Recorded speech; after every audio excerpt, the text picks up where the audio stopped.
long time ago, in a coastal village, there lived a boy named Ethan. His family was humble fishermen, making a living by braving the sea each day. Ethan was the only son of his parents, but unlike other children, he was different. While the village boys spent their time playing near the shore, laughing and talking loudly, Ethan would sit silently by the waves, watching the sea and listening to the sound of the wind. The villagers often whispered about him. That boy never speaks much. He'll never be able to achieve anything in life. His father, Jacob, would simply smile and say, "My son listens more than he speaks. That is his strength." Ethan's silence also caught the attention of a man named Samuel, a loud and boastful villager who always believed he was the wisest. He often mocked Ethan. "Boy, if you don't speak up, how will people know you exist? Words are power. You must always have an opinion." Ethan would simply smile and continue observing the sea. One day, a heated argument broke out between two fishing families over a prime fishing spot. Both sides shouted, refusing to compromise. As tempers flared, Ethan, standing at the edge of the crowd, quietly listened. When they were about to come to blows, he softly spoke, "May I suggest something?" Everyone turned, surprised to hear his voice. The two families, desperate for a resolution, agreed to listen. Ethan proposed a fair system where they would take turns using the spot, ensuring equal opportunity. To everyone's surprise, the dispute ended with a handshake. Samuel, however, was displeased.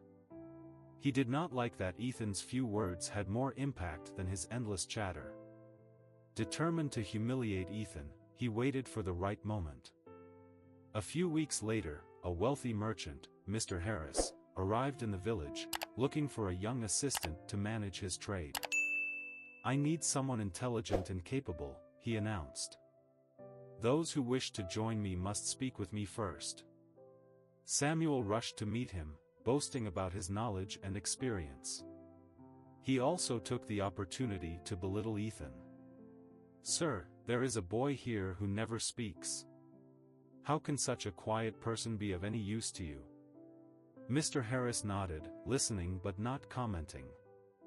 The next day, he gathered several young men, including Ethan, and asked, "If you face a difficult situation in business, what will you do?"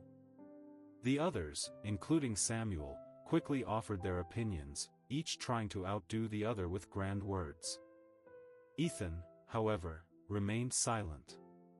When all had spoken, Mr. Harris turned to him. "Ethan, what is your answer?" Ethan replied calmly, "First, I will observe and understand the problem fully. Then, I will think carefully before making a decision." Mr. Harris smiled. Days later, he made his decision public. "I do not need someone who only knows how to talk.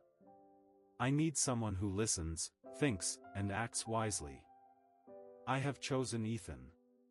The villagers were stunned. Samuel, who had always believed words were the key to success, stood in shame. Ethan, the quiet boy, had earned the most valuable opportunity.